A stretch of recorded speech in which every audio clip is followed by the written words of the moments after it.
Hello အားလုံးပဲ Happy Sunday ပါ Scotland ကိုရောက်လာပြီးနောက်ပိုင်းကျမရဲ့စနေသတင်းကုန်တွေအလုပ်ပိတ်ရဲ့လောကမှာဟိုးအရင်ကအမျိုးပြမှာကျမကျင်လဲချက်စားခဲ့တဲ့ Shopping Center တို့အလှပြင်ဆိုင်တို့သပင်ညက်ဆိုင်လက်သေးပြင်ဆိုင်မျက်နှာပေါင်းတင်ဆိုင်အဝတ်အစားဝယ်တဲ့ဆိုင်တငယ်ချင်းတွေနဲ့တွားရောက်ပျော်ပါတောက်စားခဲ့တဲ့ဆိုင်တွေ KTV ဆိုင်တွေဆိုတာအဝေးကြီးဝေးခဲ့ပါပြီဘာဖြစ်လို့လဲဆိုတော့တဘာဝတရားကိုကိုယ်တိုင်ကိုကြခန်းစားကြည့်ရှုဖို့အတွက်ဒီနေရာကိုမိုးနတ်မင်းကပို့ဆောင်ပေးလိုက်လို့ပါပဲအဲ့လိုပါ appointment မှမရှိတော့တဲ့အတွက်ကြောင့်မို့လို့မနဲ့မိုးလင်းထားခြင်းတဲ့အချိန်မှထားတယ် jazz music လေးဖွင့်ပြီးစားစရာတောက်စရာပြင်ဆင်တယ်စားတယ်အဲ့လိုမနဲ့စားပြီးပြီဆိုရင်တော့တရေသမောလေးကပြန်အိတ်လိုက်သေးတယ်ဒီကဆမ်းမားတွေမှာနေအောင်ကြီးဆိုတာတကယ်အဖိုးတန်လေးပဲအဲ့ဒီတော့နေလေးပွင့်လာပြီးဆိုရင်ခြံထဲကိုဆင်းပြီးလမ်းလျှောက်တယ်ပန်းပင်လေးတွေကိုကြည့်တယ်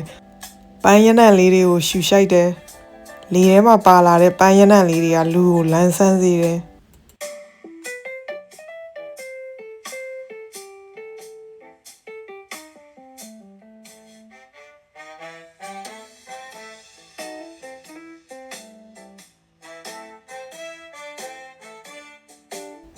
ဒီပင်လေးဆိုရင် Scotland ချင်းပေါင်ပင်ပေါ့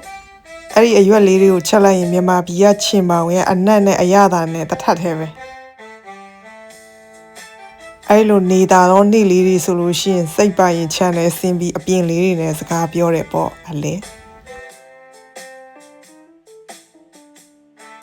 ကျမပန်းလေးတွေကိုခူးရတာထက်အပင်မှာတဘာဝအတိုင်းလေးမြင်ရတာကိုပိုသဘောကျတယ်စကော့တလန်ရဲ့နွေရာသီမှာမြေကြီးတွေကနေအပင်စိမ့်စိမ့်လေးတွေထွက်လာမယ်တောပန်းလေးတွေကလည်းတဘာဝအလက်ရောက်လေးတွေပေါက်လာကြတာဒီနေ့ကတော့ခြံထဲမှာရှောက်ကြည့်ရတာနဲ့တင်အားမရပဲတောင်တက်ချင်စိတ်တွေပေါ်လာတာနဲ့တောင်ကြီးဘက်ကိုထွက်လာခဲ့တယ်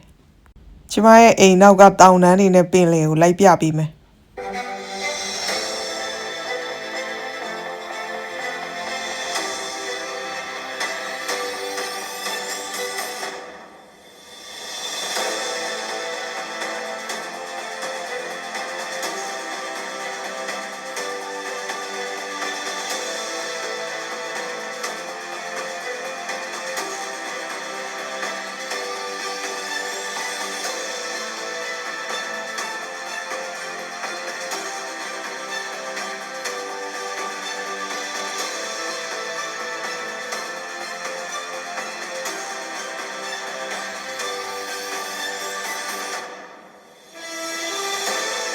အခုလိုအချိန်တောင်တက်သွားရလမ်းတစ်လျှောက်မှာမြေကြီးပေါ်မှာကပ်ပြီး blueberry ပင်လေးတွေကအသီးလေးတွေကလည်းတီးနေပြီ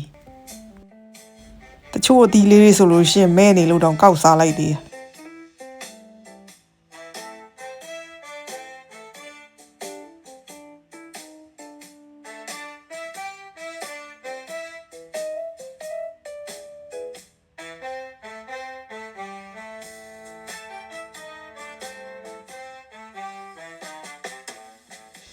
လမ်းတစ်လျှောက်မှာတဘာဝတိုင်းကျနေတဲ့စိတ်ဆန်းရေတကွန်လေးတွေရဲ့ငှက်တန်လေးတွေရဲ့နဲ့အရန်ကိုตาရလှပတဲ့နေရာလေးပေါ့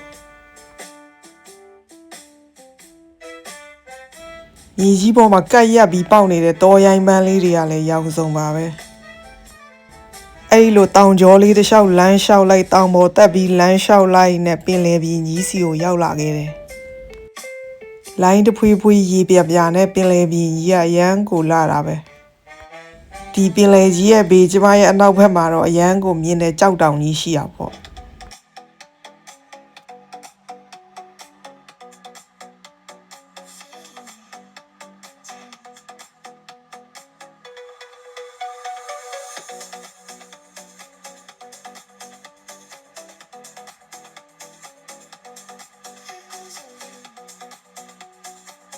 ပင်လယ်ပြင်ကြီးရဲ့ဘေးမှာပင်လယ်ဆောင်ဓာတ်တွေတောင်ဆောင်ဓာတ်တွေမျက်စိနောက်အောင်လှုပ်ချင်ရတွေလှုပ်သချင်းတွေအော်ဆိုပြီးတဲ့နောက်မှာတော့အနောက်ဘက်ကကြောက်တောင်ကြီးရဲ့အထိပ်မှာဘာတွေရှိမလဲဆိုတာသိကျင်လို့ကြောက်တောင်ကြီးပေါ်ကိုဆက်တက်ခဲ့တယ်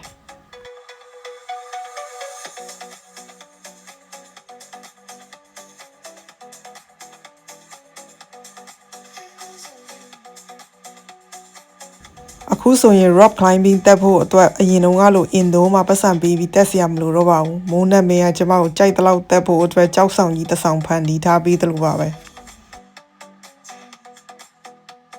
ဒီလိုနဲ့ပဲတောင်ထိပ်ကိုရောက်လာခဲ့တယ်တောင်ထိပ်ရောက်လာတာနဲ့မြင်ရတဲ့ရှုခင်းတွေကလည်းပိုပြီးတော့မှလှလာတယ်